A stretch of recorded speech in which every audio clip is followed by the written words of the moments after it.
এই পর্যায়ে আপনাদের সামনে গুরুত্বপূর্ণ আলোচনা নিয়ে আসছেন হাফেজ হযরত মাওলানা ইমদাদুল হক সাহেব।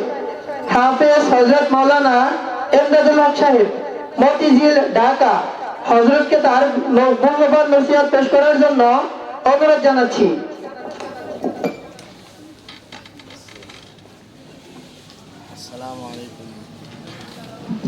আসসালামু আলাইকুম ওয়া রাহমাতুল্লাহি ওয়া বারাকাতুহু।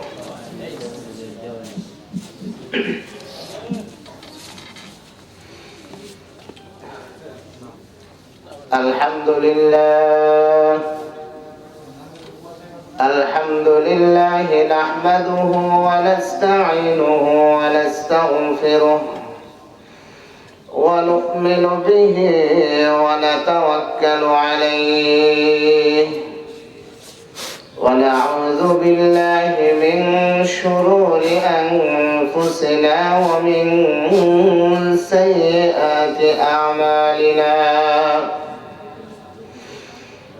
من يهده الله فلا مضل له ومن يضلله فلا هادي له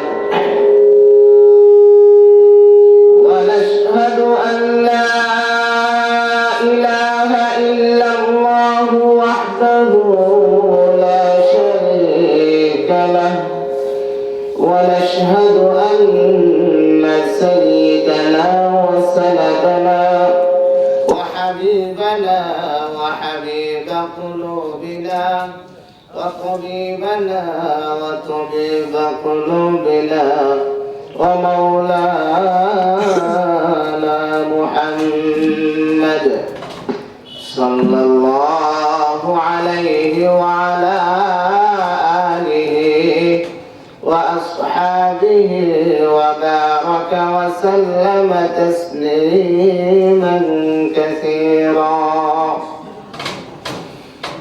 أما بعد فقد قال الله تعالى في كلامه المجيد وفرقانه الحميد. أعوذ بالله من الشيطان الرجيم. بسم الله الرحمن الرحيم. إن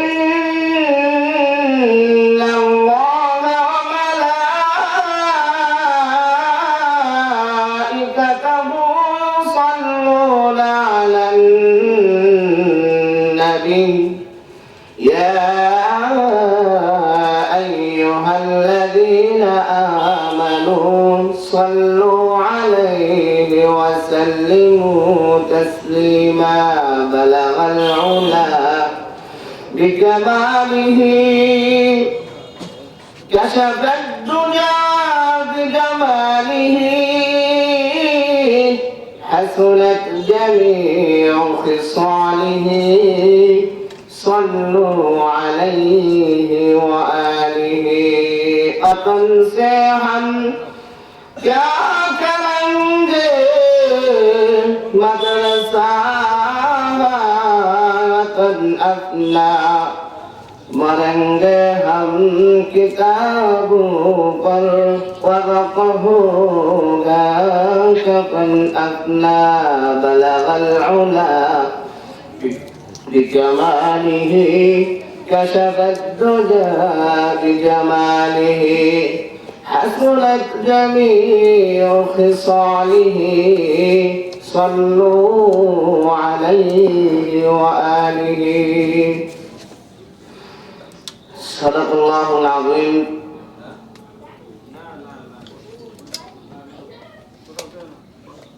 মহান আল্লাহ তাআলার দরবারে লাখ কোটি শুকরিয়া যে মহান রব্বুল আলামিন আমাদেরকে আজকের এই মহতী জলসা গোসাই জুয়াইল সাউতুল কোরআন মহিলা মাদ্রাসার উদ্যোগে আজকে যেই জালিসুর রহমান মজলিস, এই মজলিসের সম্মানিত সভাপতি, জেলার ওলামায়ে ইকরাম এবং আমার সামনে উপবিষ্ট সম্মানিত মুহতারাম হাজিরিন, সর্বপ্রথম আমরা আল্লাহর দরবারে শুকরিয়া আদায় করি যে মহান রব্বুল আলামিন আমাদেরকে মুসলমানের ঘরে জন্ম দিয়েছেন এবং বিশ্ব মানবতার মুক্তির সনদ আকা ইমামদার তাজদার মদিনা রাহমাতুল লিল আলামিন রাহাতুল আশিকিন শাফিউল মুজনাবিন সাইয়্যিদ ওয়ালদ আদম মুহাম্মদ আরবি মক্কি মাদানী মুত্তালিবি হাশিমি সাল্লাল্লাহু আলাইহি ওয়াসাল্লামের দরবারে লাখ কোটি দরুদ হাদিয়া। সম্মানিত হাজিরিন, আমি আজকে আপনাদের সামনে রাসূল আকরাম সাল্লাল্লাহু আলাইহি ওয়াসাল্লামের সিরাত নিয়ে কিছু আলোচনা করার চেষ্টা করব ইনশাআল্লাহ। ওয়া মা তাওফীকি ইল্লা বিল্লাহ। সম্মানিত হাজিরিন, রাসূল আকরাম সাল্লাল্লাহু আলাইহি ওয়াসাল্লামের জন্মের পূর্বে যেই বরকতময় ঘটনাগুলো হয়েছিল, যেই সুসংবাদগুলো হয়েছিল, এই সুসংবাদ আমরা কোথায় ফিরে পেয়েছি? রাসূল সাল্লাল্লাহু আলাইহি ওয়াসাল্লামকে জিজ্ঞেস করা হয়েছিল, কাইফা বাদা আমরুক, আপনাকে দুনিয়াতে পাঠানোর সূচনা কি? রাসূল আকরাম সাল্লাল্লাহু আলাইহি ওয়াসাল্লাম বললেন, আনা দাওয়াতু জাদ্দি ইব্রাহিম ওয়া বুশরা আখি ঈসা ওয়া রাআত উম্মি নূরা ওয়া রাআত বিহি কসুর আশ-শাম। আমি হইলাম আমার দাদা ইব্রাহিমের দোয়া, আমি হইলাম আমার ভাই ঈসার সুসংবাদ। আমি আমার দাদা ইব্রাহিম, আমার কিভাবে দাদা? হযরত ইব্রাহিম আলাইহিস সালাতু ওয়াস সালামকে যখন আল্লাহ রাব্বুল আলামিন তার সন্তানকে জবাইয়ের কথা বলছেন, ইব্রাহিম আলাইহিস সালাতু ওয়াস সালাম যখন এটা পূর্ণ করলেন, সম্পূর্ণ করলেন, করার সাথে সাথে আল্লাহ রাব্বুল আলামিন ডাক দিয়ে বলেন, ওয়ানাদাইনাহু আইয়া ইব্রাহিম قد صدقت الرؤيا إنا كذلك نجزي المحسنين। وأمر بنت إبراهيم তুমি তোমার স্বপ্ন বাস্তবায়ন করলা, আজকে এই তোমাকে পুরস্কার হিসেবে আমি দিলাম, ইন্নী জাইলুকা লিন-নাসি ইমামা, সমস্ত বিশ্বের মানুষের ইমাম হিসেবে, আমি নেতা হিসেবে তোমাকে পুরস্কৃত করলাম। দুনিয়ায় যখন আপনি আমার সন্তান পরীক্ষায় পাশ করে আমরা নিজে থেকে বলি, বাবা তোমাকে একটা সাইকেল কিনে দিলাম, বলো এবার তোমার আর কি কি চাহিদা আছে? ঠিক আল্লাহ রাব্বুল আলামিন হযরত ইব্রাহিম আলাইহিস সালাতু ওয়াস সালামকে পুরস্কার দিয়ে বললেন, এবার বলো তোমার আর কি কি পুরস্কার চাই? হযরত ইব্রাহিম আলাইহিস সালাতু ওয়াস সালাম আল্লাহ রাব্বুল আলামিনকে বললেন, হে আমার রব, আমি পুরস্কার চাওয়ার আগে আমি তোমাকে স্মরণ করিয়ে দিতে চাই যে আমার পরীক্ষাগুলো কত কঠিন কঠিন পরীক্ষা ছিল। যখন তুমি আমাকে দুনিয়াতে পাঠাইলা, তুমি আমাকে একজন বিধর্মীর গর্ভে পাঠাইলা। যখন আমার 1 নম্বর পরীক্ষা হইল এটা, তারপর যখন পিতা মাতা ভালো লাগে এরকম সময় হয়েছে, মাত্র টকবগে যুবক হইতেছে, এমন মুহূর্তে আবার বাড়িতে ফিরে আসলাম। আসার পরে তুমি আবার বললা, আমি তোমাকে বললাম যে আমার পিতা তো এগুলো মূর্তির ইবাদত করে, এটা ভালো লাগে না। আমার পিতা এটা বাধা দেওয়ার কারণে আমার পিতা আমার উপর নির্যাতন করা শুরু করলো। আবার তুমি বললা বাড়ি থেকে বের হওয়ার জন্য। আমি আবার বাড়ি থেকে বের হয়ে গেলাম। এরপর একে একে প্রত্যেকবার যে পরীক্ষাগুলো নিয়েছ, সর্বশেষ যে পরীক্ষা নিয়েছ আমার ইসমাইল কলিজার টুকরাকে তুমি তোমার নামে জবাই করে দিতে বলছো। তুমি যেহেতু চাওয়ার সময় আমার সবচেয়ে বড়টা চেয়েছ, তুমি যখনই পরীক্ষা নিয়েছ তখনই আমার সবচেয়ে উত্তমটা নিয়েছ। ইব্রাহিম আলাইহিস সালাম বললেন, আমি যদি তোমার কাছে চাই, আমি চাই একমাত্র তোমার কাছে যখন হাত তুললে যখন আল্লাহর কাছে বলতেছেন রব্বানা ওয়া বা'আথ ফীহিম রাসূলাম মিনহুম ইয়াতলু আলাইহিম আয়াতিনা, দোয়া করলেন খলিলুল্লাহ, পাশে বসে আছেন ইসমাইল যাবিহুল্লাহ। ইসমাইল বললেন ওয়া ইয ইয়ারফাউ ইব্রাহিমুল কওয়াইদা মিনাল বাইতি ওয়া ইসমাইল, দোয়া করলেন খলিলুল্লাহ, আমিন বলে সমর্থন করলেন পাশে থেকে যাবিহুল্লাহ। এই সমস্ত যাবিহুল্লাহ আল্লাহর নামের সাথে সম্পৃক্ত, খলিলুল্লাহ আল্লাহর নামের সাথে সম্পৃক্ত। দুজনেই যখন হাত তুলে দোয়া করলেন, বললেন তুমি যেহেতু দুনিয়ায় তুমি আমার কাছে যে জিনিসগুলো চেয়েছ সবচেয়ে প্রিয়টা চেয়েছ, আমি চাই হযরত মুহাম্মদ সাল্লাল্লাহু আলাইহি ওয়াসাল্লামকে আমার বংশের মধ্যে তুমি পাঠাও। সুবহানাল্লাহ। আল্লাহ রাব্বুল আলামিন বললেন ঠিক আছে, আমি তোমার বংশের মধ্যে পাঠাবো। যখন হযরত ঈসা আলাইহিস সালাতু ওয়াস সালাম বললেন ওয়া ইয ক্বালা ঈসা ইবনু মারইয়াম ইয়া বনি ইসরাঈল, বনি ইসরাঈলদেরকে হযরত ঈসা আলাইহিস সালাতু ওয়াস সালাম বললেন, হে বনি ইসরাঈল, ইন্নী রাসূলুল্লাহি ইলাইকুম, আমি তোমাদের কাছে রাসূল হিসেবে প্রেরিত হয়েছি। মুসাদ্দিকাল লিমা বাইনা ইয়াদাইয়া মিনাত তাওরাহ, আমার কাছে তাওরাত কিতাব নাযিল হয়েছে। ওয়া মুবাশশিরা, এবং আমি তোমাদেরকে এমন নবীর সুসংবাদ দিতেছি, মিন বাদি ইসমুহু আহমদ, যার নাম হবে আহমদ। ঈসা আলাইহিস সালাম এই সুসংবাদ দিয়ে গেলেন।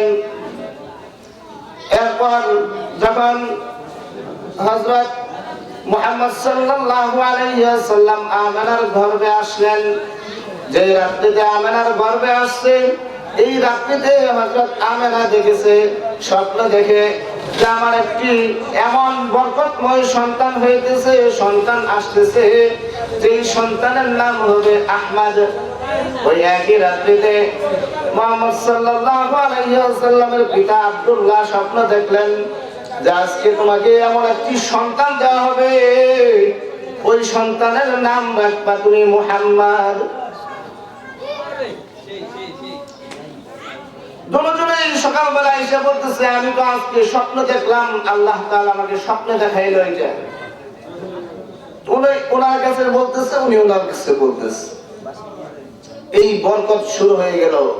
হযরত আমেনার গর্ভে যখন মুহাম্মদ সাল্লাল্লাহু আলাইহি ওয়াসাল্লাম আসলেন, হযরত আমেনা বলেন যে পেটে বাচ্চা থাকার পরে যে অনুভূতিগুলো হয়, আমার কাছে ওরকম কিছু মনে হয় নাই।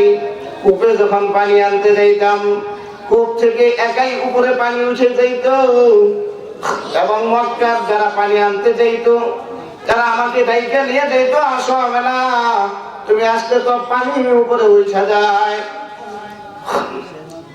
এখান থেকেই বরকত শুরু হয়ে গেল। যখন রাসূল আকরাম সাল্লাল্লাহু আলাইহি ওয়াসাল্লাম জন্মগ্রহণ করলেন, তার মাতা বললেন ওয়ারাআত বিহি নূরা ওয়ারাআত বিহি কসুরাশ শাম, মুহাম্মদ জন্ম হওয়ার সময় আমি এমন একটা আলো দেখতে পেয়েছি, যে আলোর বরকতে সাম্রাজ্যের প্রাসাদ পর্যন্ত স্পষ্ট দেখা গিয়েছে। সুবহানাল্লাহ। এরপর যখন মুহাম্মদ সাল্লাল্লাহু আলাইহি ওয়াসাল্লাম জন্মগ্রহণ করলেন, মক্কার তখন একটা নিয়ম ছিল, ছোট ছোট বাচ্চাদেরকে গ্রাম অঞ্চলে দুধ পান করার জন্য পাঠাইতো এবং সাবলীল ভাষা শিক্ষা করার জন্য পাঠাইতো। হযরত মুহাম্মদ সাল্লাল্লাহু আলাইহি ওয়াসাল্লাম যখন পেটে ছিলেন, কিছুদিন পরে তার পিতা মারা গিয়েছে, এতিম হয়ে গিয়েছে। এখন এই মুহাম্মদকে, এই শিশু মুহাম্মদ, এতিম মুহাম্মদকে তো কেউ নিতে চায় না। যখন একদল মানুষ যখন আইসা সেইরা এই বাচ্চাদেরকে নিয়ে যেত, ওই এক দলের মধ্যে সর্বশেষ ছিলেন হযরত হালিমাতুস সাদিয়া রাদিয়াল্লাহু তাআলা আনহা। হযরত হালিমা সর্বশেষ যখন আসলেন, আইসা সেইরা দেখে যায় একজন এতিম সন্তান, যাকে লালন পালন করলে উপরকম যাওয়ার মতো কেউ নাই।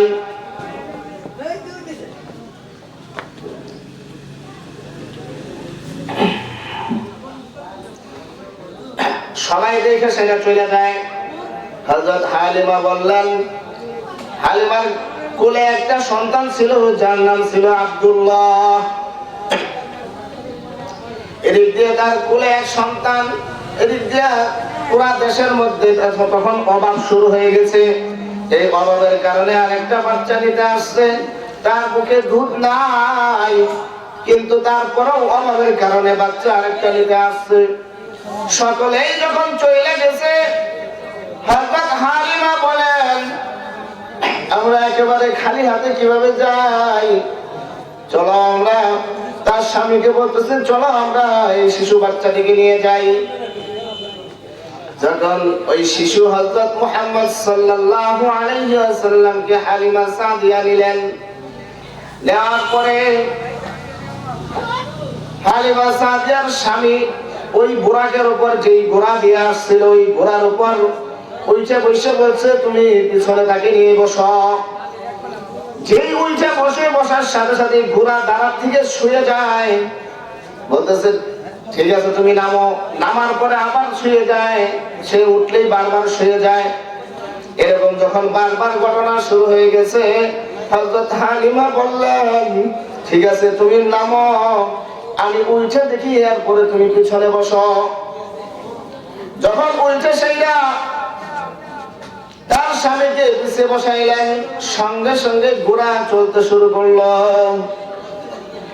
এই ছোট থেকেই বরকতময় ঘটনাগুলো শুরু হয়ে গেল। আজকে আমার আপনার সম্মানের উপর আঘাত আসলে আমরা এর প্রতিশোধ নেই, আমার আপনার পিতামাতার উপর আঘাত আসলে আমরা প্রতিশোধ নেই। আজকে আপনি আমার সন্তান, আমার পাশের সন্তান মুহাম্মদ সাল্লাল্লাহু আলাইহি ওয়াসাল্লামকে নিয়ে কটূক্তি করতেছে, একটু পরিমাণ আমার আপনার গা জ্বলে না। আজকে দেখেন এই ছোট শিশু থেকেই বরকতময় ঘটনা শুরু হয়ে গেল। হযরত মুহাম্মদ সাল্লাল্লাহু আলাইহি ওয়াসাল্লামকে যখন নিয়ে হযরত হালিমা সাদিয়া যাইতেছিলেন, হযরত হালিমা সাদিয়া যখন যাইতেছেন, এদিক দিয়া যতগুলো উটনি আসছিল সবগুলো উটনি থেকে হইল তারটা দুর্বল। এই দুর্বল উটনি নিয়ে যখন যাইতেছিলেন, ওই শিশু মুহাম্মদকে কোলে নিয়ে ওঠার পর ওই দুর্বল উটনিটির শরীরে এত পরিমাণে দ্রুতগামী চলে আসলো, যারা 1 ঘন্টা 2 ঘন্টা আগে চলে গেছে তাদেরকে পার করে ওই উটটি তাদেরকে পিছনে ফেলে চলে গেছে। তারপর যাওয়ার পর যখন ওই তাবুতে নিয়ে সেইরা রেস্ট নিতেছে, এমন মুহূর্তে ওই ছোট হযরত মুহাম্মদ সাল্লাল্লাহু আলাইহি ওয়াসাল্লামকে দুধ পান করাইতে দিয়েছে। দুধ পান করানোর নেওয়ার কাছাকাছি যখন নিছে, তখনই তার স্তনে দুধে ভরপুর হয়ে গেছে। সুবহানাল্লাহ। এরপর যখন তার উটনি দুর্বল উটনি ছিল, এদিক দিয়ে হালিমা সাদিয়া খুব ক্ষুধার্ত, তার স্বামীও খুব ক্ষুধার্ত। যখন ওই উটনিটির দিকে তাকাইলো, তাকানোর সাথে সাথেই দেখে যে ওই উটনিটির দুধে ভরপুর হয়ে গিয়েছে। সবাই তৃপ্তি সহকারে ওই দুধ পান করার পর যখন আবার চললেন, এই উটনিকে নিয়ে বাড়িতে নিয়ে গেলেন হযরত শিশু মুহাম্মদ সাল্লাল্লাহু আলাইহি ওয়াসাল্লামকে। বাড়িতে নেওয়ার পর তার যে বকরির দল ছিল, অনেকগুলো বকরি ছিল হযরত হালিমার, এই বকরিগুলো মাঠে চড়াইতে নিয়ে গেছে। ওই সময় প্লাবনের কারণে, দুর্ভিক্ষর কারণে সবারই অভাব ছিল। হযরত হালিমা সাদিয়ার ওই উটনিগুলো দুধে ভরপুর হয়ে গেল। দুধে ভরপুর হওয়ার পর সবাই আশ্চর্য, হালিমা সাদিয়া আশ্চর্য যে এই উটনিগুলো কারো বকরির কোনো দুধ নাই। এমন মুহূর্তে আল্লাহ এগুলো কি আশ্চর্যজনক বিষয় দেখাইতেছেন।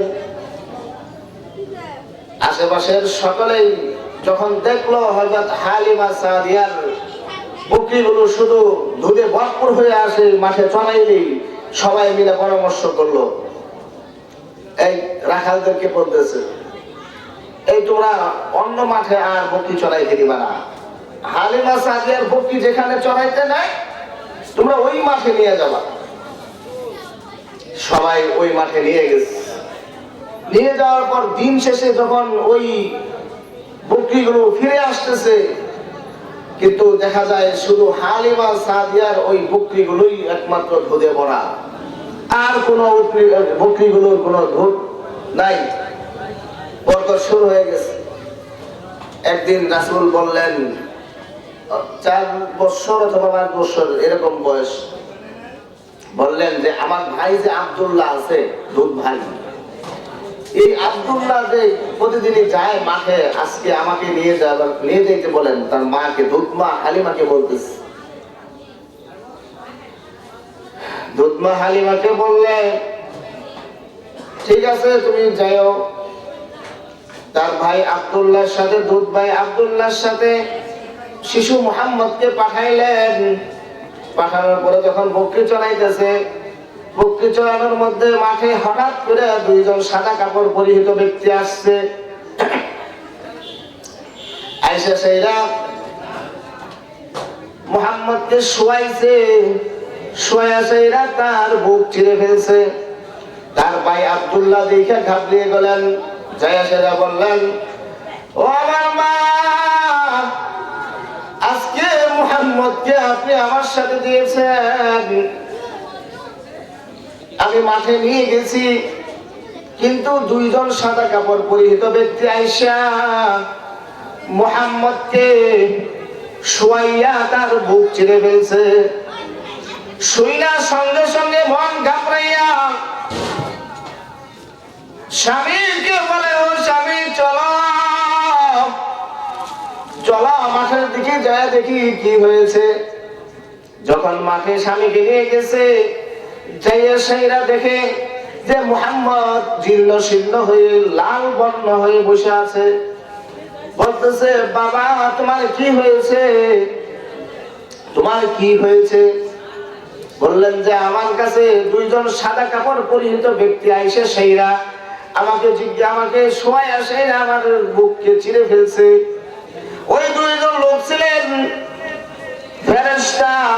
আয়েশা সেইরা রাসূলকে শোয়া সেইরা তার পেটে থেকে সমস্ত কিছু বের করে জমজম এবং জান্নাতের পানি দিয়ে ধুয়ে আবার ভিতরে ঢুকিয়ে দিয়েছেন। রাসূলের জীবনে এরকম 4 বার হয়েছে।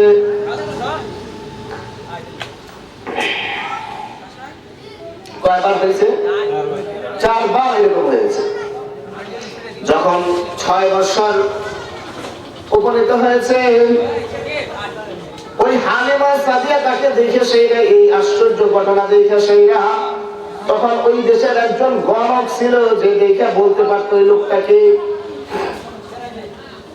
ওই গণকের কাছে যখন এই শিশু মুহাম্মদকে নিয়ে গেছে, দেখার সঙ্গে সঙ্গেই গণক লাফ দিয়ে উঠে বলতেছে, ওই এলাকার মানুষ তোমরা কোথায়? দেখো এমন একটা বাচ্চা আমাদের সামনে আসছে, তোমাদের ধর্মকে ধূলিসাৎ করে দিবে, যে নাকি তোমাদের ধর্মকে ধ্বংস করে দিবে, যে তোমাদের ধর্মের কোনো অস্তিত্ব রাখবে না। আজকে এমন একজন সন্তানের একজন শিশুকে আমার সামনে নিয়ে আসছে। এটা দেখে হালিমা সাদিয়া বললেন, আমি অন্য জায়গা থেকে বাচ্চাকে নিয়ে আসছি, এই তুমি কি পাগল হয়ে গেছো কিনা?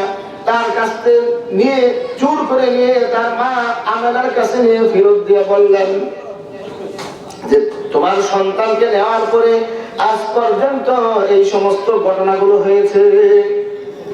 তখন আমেনা বললেন যে আমার পেটে থাকা অবস্থায়ও আমার সাথে এই সমস্ত ঘটনা হয়েছে, যে আমি পানি কূপে পানি আনতে চাইতাম, কূপ থেকে একাই উপরে পানি চলে আসতো। মুহাম্মদকে পেটে ধারণ করার পরে যখনই আমি যেই কাজ করতাম, পেটে ধারণ করার পরে কোনোদিন আমার ভূমি তো দূরের কথা, ভূমির কোনো ভাবও হয় নাই। তখন থেকে আমার বরকত শুরু হয়ে গেছে। হযরত মুহাম্মদ সাল্লাল্লাহু আলাইহি ওয়াসাল্লাম 6 বছর বয়সে, কেউ কেউ বলেন 8 বছর বয়স যখন উপনীত হয়েছে, তার মাতা আমেনাও মারা গিয়েছে। তার দাদা আব্দুল মুত্তালিবের কাছে লালিত পালিত হয়েছে। এইভাবে যখন আস্তে ধীরে রাসূলের সিরাত বলতে গেলে আপনার কমপক্ষে 2-4-5 ঘন্টা টাইমের দরকার, আমি সংক্ষেপে কিছু বলতেছি। যখন রাসূল বড় হয়ে গেলেন, যখন 40 বছর উপনীত হলেন, তখন আল্লাহ তাআলা রাসূলকে নবুয়ত দান করলেন।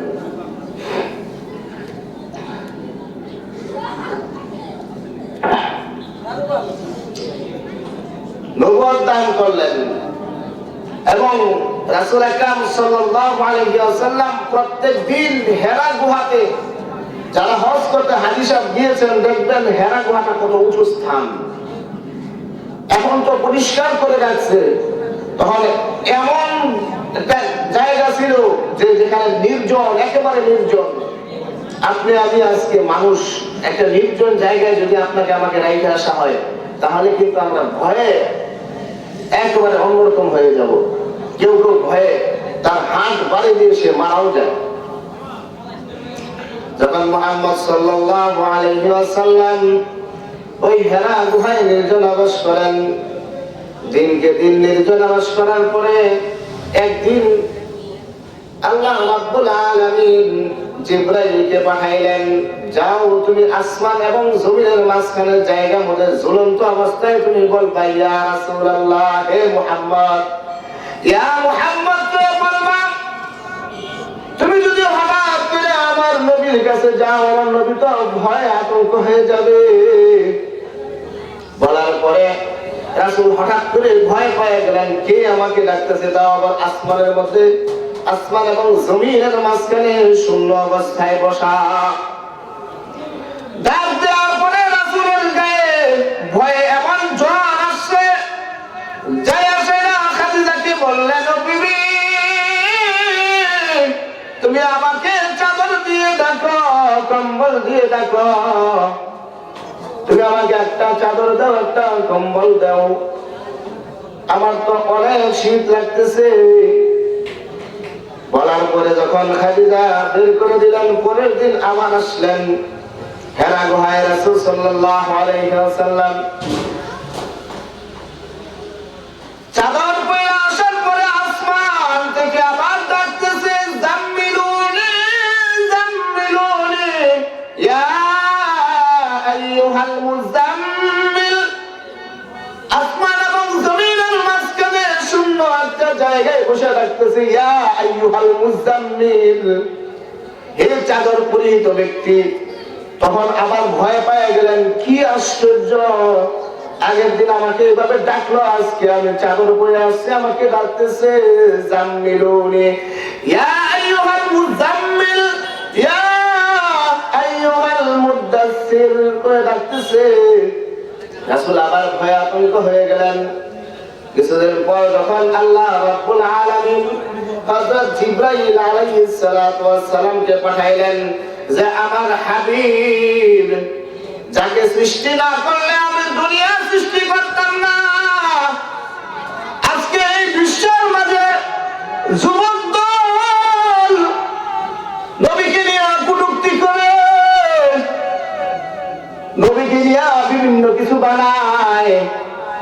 নবী সৃষ্টি না করলে আল্লাহ দুনিয়া সৃষ্টি করতেন না। সেই নবীকে নিয়ে কটূক্তি করে আপনি আমি যুবক আমার পিতাকে নিয়ে যদি কেউ কথা বলে তাকে ওখানে ধরে বসি, আমার মাকে নিয়ে কথা বললে ওখানে ধরে বসি, আমার হাবিবকে নিয়ে কটূক্তি করতেছে, আমি যুবক, আমি বুঝতেছি এরপরও কোনো প্রতিবাদ করি না। আল্লাহ রাব্বুল আলামিন জিবরাইলকে পাঠাইলেন। আয়েশা সাইয়্যিদা জিবরাইল সামনে বসছে। হাদিসের মধ্যে আছে ফাখিদাইহি ইলা ফাখিদাইহি রুকবাতাইহি ইলা রুকবাতাইহি। জিবরাইল আলাইহিস সালাতু ওয়াস সালাম রাসূলের হাঁটুর সাথে হাঁটু মিলাইয়া বসছে, রাসূলের বুকের সাথে বুক মিলাইয়া বসছে। আসার পরে রাসূল সাল্লাল্লাহু আলাইহি ওয়াসাল্লামকে জিজ্ঞাসা করছেন, বলতেছেন আপনি আমাকে ইসলাম সম্পর্কে বলেন। রাসূল সাল্লাল্লাহু আলাইহি ওয়াসাল্লাম বললেন, হাদিসের মধ্যে আছে বুনিয়াল ইসলামু আলা খামসিন শাহাদাতি আল্লা ইলাহা ইল্লাল্লাহ ওয়া আন্না মুহাম্মাদার রাসূলুল্লাহ ওয়া ইকামিস সালাহ ওয়া ইতাইজ যাকাহ ওয়াল হজ্জি ওয়া সাওমি রমাদান। তোমরা ইসলামের যে পাঁচটা ভিত্তি রয়েছে, স্তম্ভ খুঁটি রয়েছে, নামাজ কায়েম করা, রোজা রাখা, হজ করা, যাকাত দেওয়া, এই যে স্তম্ভগুলো রয়েছে, এর মধ্যে রাসূল সাল্লাল্লাহু আলাইহি ওয়াসাল্লাম বললেন, যখন জিবরাইল জিজ্ঞেস করলেন আমাকে ইসলাম সম্পর্কে বলেন, রাসূল বলার পরে ওই জিবরাইল আলাইহিস সালাম বলতেছেন সাদাকাতা। এইভাবে যখন রাসূল আকরামকে জিজ্ঞাসা করার পর যখন ওই ব্যক্তি জিবরাইল আলাইহিস সালাম আসছিলেন একজন ফকিরের বেশে, সাদা কাপড় পরিহিত একজন ব্যক্তি হয়ে আসছেন। আসার পরে যখন চলে গেলেন, রাসূল উমরকে ডাক দিয়ে বলে, উমর, ও আবু বকর, ও আলী, ও উসমান রাদিয়াল্লাহু তাআলা আনহুম আজমাইন, তোমরা জানো এই ব্যক্তি কে ছিল? কে ছিল? আপনাকে প্রশ্ন জিজ্ঞেস করার পরে দেখেন, আপনি যদি আমাকে জিজ্ঞেস করেন যে হুজুর আমাকে এই সম্পর্কে একটু আলোচনা করে একটু শোনান তো, তো বলার পরে আপনি আবার বলতেছেন যে হুজুর আপনি আসলে ঠিক কথা বলছেন, তার মানে আপনি এটা জানেন, ঠিক না? আপনি এটা জানেন কারণে আপনি বলছেন যে আসল আসল আপনি ঠিকই বলছেন হুজুর। তো ওই ব্যক্তি যখন বলতেছে সাদাকাতা, আপনি সত্য কথাই বলছেন, এই উমর রাদিয়াল্লাহু তাআলা, আবু বকর রাদিয়াল্লাহু তাআলা আনহুর মনের মধ্যে জাগছে যে ব্যক্তি প্রশ্ন করে আবার এই ব্যক্তি বলে যে আপনি সত্য কথা বলছেন, তাহলে ব্যক্তিটা কে হইতে পারে?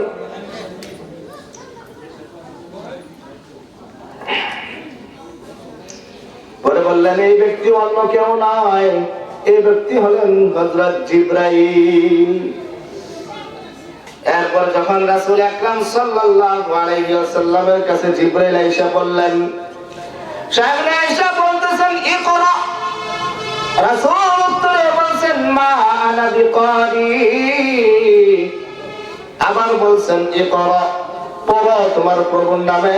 রাসূল বললেন মা আনা বিকারি, আবার তৃতীয়বার যখন বলছেন ইকরা, রাসূল উত্তরে বলেন মা আনা বিকারি।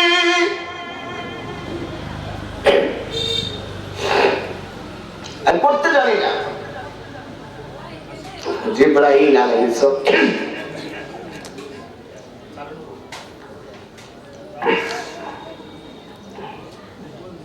জিবরাইল রাসূলকে বললেন, দইরা বুকে একটা চাপ দিয়ে বললেন ইকরা। রাসূল বলতেছেন মা আনা বিকারি,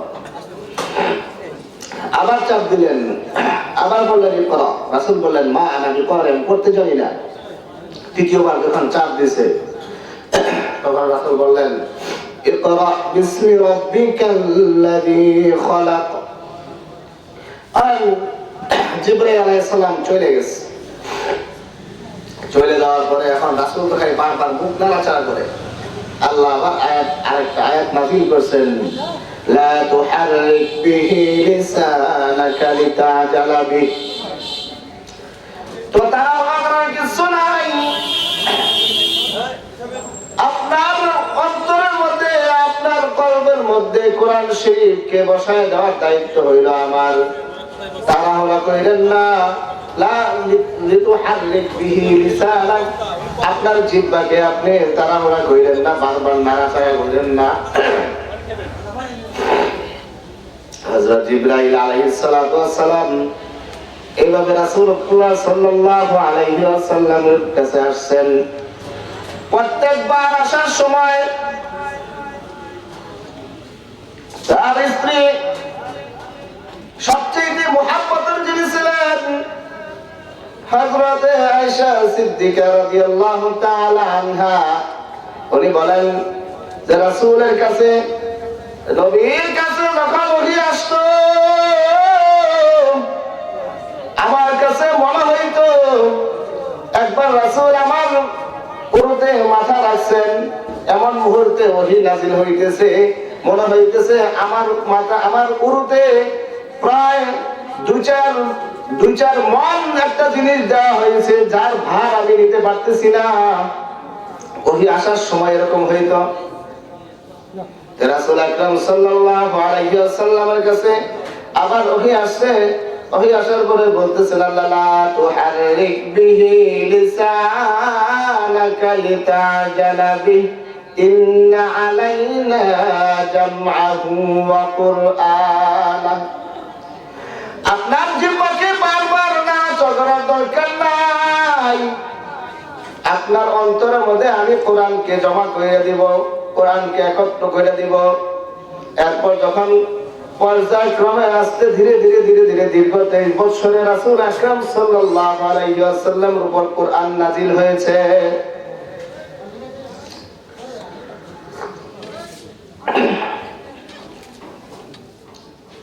রাসূল আকরাম সাল্লাল্লাহু আলাইহি ওয়াসাল্লামের জীবনে কি পরিমাণ কাফেরদের হাতে অপমানিত হওয়া লাগছে ইসলাম ধর্মের জন্য। রাস্তা দিয়ে যখন যাইতেন ওই আবু লাহাব, এই সৈন্যরা যারা ছিল, যারা নেতা ছিল, তারা সবাই মিলে লেলাই দিত পোলাপানদেরকে, বলতো যে এই যে যাইতেছে মুহাম্মদ, এই মুহাম্মদের উপর পচা পরি নিক্ষেপ করতো, এই মুহাম্মদকে কষ্ট দিত। আল্লাহ রাব্বুল আলামিন ফেরেশতার মাধ্যমে বলতেন তুমি বলো এদেরকে আমি শাস্তি দেই। হযরত ওমর বললেন, ওমর রাদিয়াল্লাহু তাআলা আনহু মুসলমান হওয়ার পরে রাসূলকে বলতেন যে আপনি খালি বলেন এদের সকলকে ধ্বংস করে দেই। হুজুর আকরাম সাল্লাল্লাহু আলাইহি সাল্লাম উত্তর দিতেন, ওমর ইসলাম রাগ করতে শিখায় নাই, আল্লাহ আমাকে দুনিয়াতে পাঠাইছেন রাহমাতুল লিল আলামিন হিসেবে, আমাকে পুরো বিশ্বের উপর রহমত স্বরূপ পাঠাইছেন। আমি যদি রাগ করে কিছু করে ফেলি তাহলে তো আমার কাছ থেকে মানুষ কিছু শিখতে পারবে না, রাসূলের আদর্শ আমাদের ভিতরে ঢুকবে না। রাসূলের এই আদর্শ যদি আমরা শিখতে চাই তাহলে আমাদের এই যে সিস্টেম মাদ্রাসাগুলো চালু হয়েছে, এই মাদ্রাসাগুলো সর্বপ্রথম শুরু হয় কোত্থেকে? আসহাবে সুফফা থেকে সর্বপ্রথম এই দরস তাদরিস মাদ্রাসা শিক্ষা শুরু হয়। মাদ্রাসা শিক্ষা শুরু হইতে হইতে যখন আমাদের মাদ্রাসা সিস্টেমে যখন চালু হয়, সর্বপ্রথম শুরু হয় দেওবন্দ মাদ্রাসা। ওখানে শিক্ষক একজন, ছাত্র একজন, সর্বপ্রথম শুরু হয়। হযরত কাসেম নানবী রাহমাতুল্লাহি আলাইহি ঘুমায় এসে স্বপ্ন দেখলেন যে রাসূল আকরাম সাল্লাল্লাহু আলাইহি ওয়াসাল্লাম আয়েশা সাইরা নিজ হাতে ওই দারুল উলুম দেওবন্দের কতটুকু এরিয়া হবে রাসূল লাঠি দ্বারা পুরোপুরি দাগ দিয়ে দিয়েছেন। হযরত কাসেম নানবী রাহমাতুল্লাহি আলাইহি ঘুম থেকে ওঠার পরে দেখেন যে রাসূল যেখানে দাগ দিয়ে গেছেন ওই দাগ দেখা যায় অক্ষত অবস্থায় আছে। এমনকি 1450 বছর আগে দাগ দিয়ে গেছেন, আজও পর্যন্ত রাসূলের ওই দাগটা এখন রয়ে গেছে। সুবহানাল্লাহ।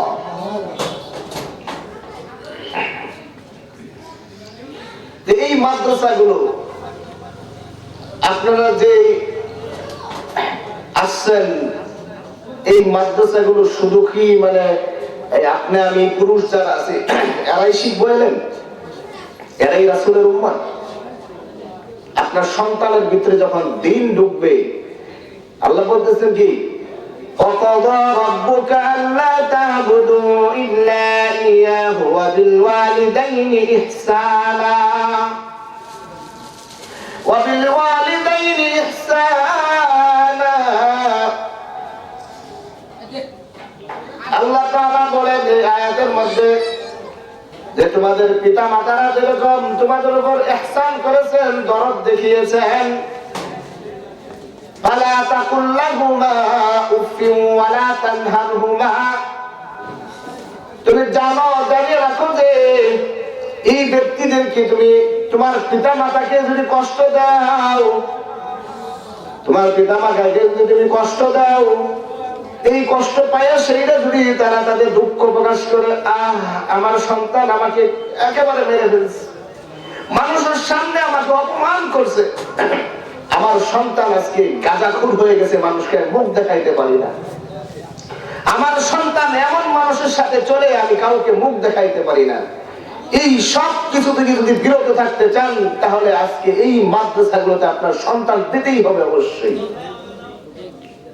তা না হলে এলেম যদি ভিতরে না থাকে, আল্লাহর ভয় যদি না থাকে, আমি আপনার দেখেন যারা মুরব্বীরা আছেন, আগে এরকম এই পড়ালেখার সুযোগ থাকতো না, থাকলেও সংসারে অভাব থাকতো, করতে পারতাম না। এখন মানুষের আগের চেতনা কি ছিল মানুষের মাথায়, যে মেট্রিক পাস করছে ওকে হাল চাষ করা শিখাইতে হবে, তা না হলে সংসার কে সামলাবে, ঠিক না? এরকম একটা ধারণা ছিল না। আজকে এই কোরআনের শিক্ষা পুরা বিশ্বের মধ্যে ছড়াই দেওয়ার কারণে প্রত্যেক গ্রামের মানুষের মাথার চিন্তা চেতনা হইল, পুরা ছেলেটা ভালো লেখাপড়া পারে, মেয়েটা ভালো লেখাপড়া পারে, ওকে টাউনের দিকে ভালো কোথাও নিয়ে ভর্তি করতে হবে, ওকে ভালো শিক্ষায় শিক্ষিত করতে হবে, ওকে যে হাল চাষ করাইলে হবে না। যখন এই সন্তান এই কোরআন তার ভিতরে ঢুকে সে যদি একজন মাদ্রাসায় পড়ে কিন্তু পরবর্তীতে নাও পড়ে, কোরআনের ছোঁয়া মাত্রাও যদি ভিতরে থাকে, পিতা মাতার সাথে জীবনও বেয়াদবি করতে পারে না, পিতা মাতাকে বৃদ্ধাশ্রমে নিয়ে রাখতে পারে না, কোনোভাবেই সম্ভব না এটা। আজকে যেই সন্তানকে আপনি লালন পালন করতেছেন কিন্তু কোরআনের শিক্ষা তার ভিতরে ঢুকাই দিতে পারতেছেন না, আজকে আপনাদের জন্যই হইতেছে বৃদ্ধাশ্রম। কিন্তু আল্লাহ রাসূল বলে গেছেন কি যে খায়রুকুম মান তাআল্লামাল কুরআনা ওয়া আল্লামা, তালাবুল ইলমি ফারিদাতুন আলা কুল্লি মুসলিম, প্রত্যেক মুসলমানের জন্য ইলম শিক্ষা করা ফরজ। এটা বলা নাই যে প্রত্যেক মুসলমানের জন্য ইঞ্জিনিয়ার হওয়া ফরজ, প্রত্যেক মুসলমানের জন্য জাগতিক শিক্ষা অর্জন করা ফরজ। আপনি সব শিক্ষাই অর্জন করবেন, কিন্তু কোরআনের ছোঁয়াও যদি আপনার ভিতরে না থাকে, আপনার যখন মারা যাবেন দেখবেন আরেকজনের সন্তান এসে আপনার জানাজা পড়াচ্ছে, আরেকজনের সন্তান এসে সে আপনার দিকে দোয়া করতেছে, দোয়া করার লেগে হুজুর নিয়ে আসতে হয়। আর আপনি যে একজন মানুষ আছেন, আপনার সন্তান রয়েছে, তার ভিতরে যদি বিন্দু পরিমাণ কোরআনের ছোঁয়া ঢুকাইতে পারতেন, আজকে আপনার অন্য মানুষ দিয়ে আপনার জন্য দোয়া করাইতে হইতো না। আপনার সন্তান আপনার কতটুকু দরদ নিয়ে দোয়া করতে পারবে, আপনার যদি এখন মনে হয় আপনি আপনার বাবাকে যতটুকু চিনেন, আপনি আমরা নানাকে দিয়ে বেশি চিনেন, আপনি আপনার বাবার যতটুকু আদর পান, আপনি কি আরেকজন থেকে এতটুকু আদর পাবেন? এই জিনিসটা যদি বুঝাইতে চান তাহলে এই কোরআনের ইলম আপনার ভিতরে ঢুকাইতে হবে, তাহলেই হবে আজকের এই যে আমরা ওয়াজ মাহফিল করি এবং মসজিদের প্রতি জুমার বয়ানে বয়ান করে ইমাম সাহেবরা, এই সব কিছু হবে তখনই সার্থক। আল্লাহ রাব্বুল আলামিন আমাদেরকে দ্বীনের বুঝ দান করুন এবং আমাদের সন্তানদেরকে, আপনার একটা মেয়ে যখন তার ভিতরে দিন ঢুকবে, কোন দিন সে বেপরদায় ঘুরতে পারে না। আজকে টিভি সিনেমা আপনি যে টিভিতে দেখতে হয় না, রাস্তাঘাটে বের হইলে অভাব নাই। আপনার সন্তানকে যদি সুশিক্ষায় শিক্ষিত বানাতে পারতেন, আপনার মেয়ের দ্বারা আরো 5টা মানুষ গুনাহগার হইত না, আপনার কন্যা দ্বারা যখন আপনি আলেম বানাবেন, দেখবেন যে আল্লাহ তাআলার পক্ষ থেকে তাকে আপনি বিবাহ দিয়ে নিয়েও কোনো চিন্তা টেনশন করতে হবে না।